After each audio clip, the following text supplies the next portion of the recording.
Bonjour Virginie Chomiki. Bonjour Philippe.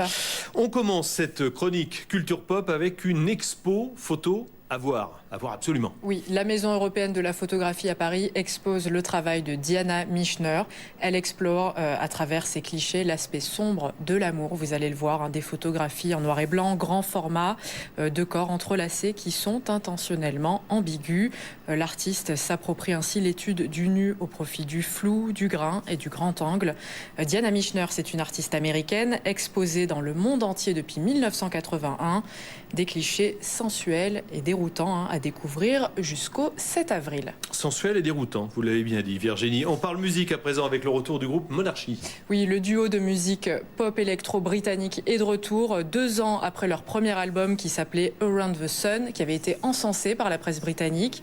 Là, ils dévoilent leur single qui s'intitule Disintegration, featuring Dita Von Teese, rien que ça, avec un clip très esthétique, à la mise en scène un peu macabre et forcément très sexy, puisqu'il a Dita Von Teese. Je sens que ça va vous plaire, Philippe. Alors, pour le plaisir des yeux et des oreilles, je vous propose de découvrir un petit extrait.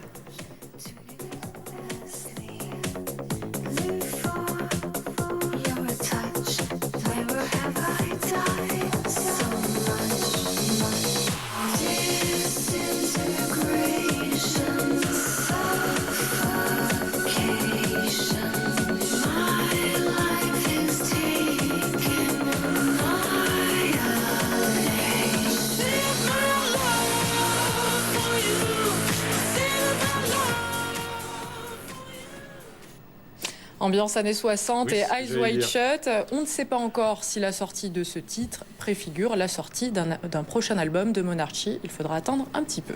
Pour terminer, Virginie, on va parler mode. On connaît le nom de la nouvelle égérie d'H&M. Exactement. Après Lana Del Rey, Laetitia Casta, c'est au tour de Vanessa Paradis d'être l'égérie de la marque de prêt-à-porter.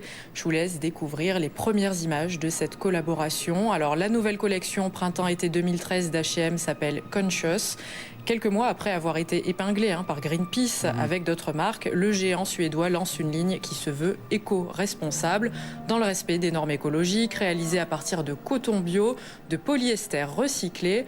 Une ambiance végétale au milieu de laquelle on retrouve donc Vanessa Paradis, qui se dit elle-même très concernée par les sujets de développement durable. C'est vrai qu'on avait un peu épinglé la marque il y a quelques semaines, on s'en souvient. Merci en tout cas Virginie, et à la semaine prochaine. Philippe, à la semaine prochaine. Tout de suite un journal sur LCI.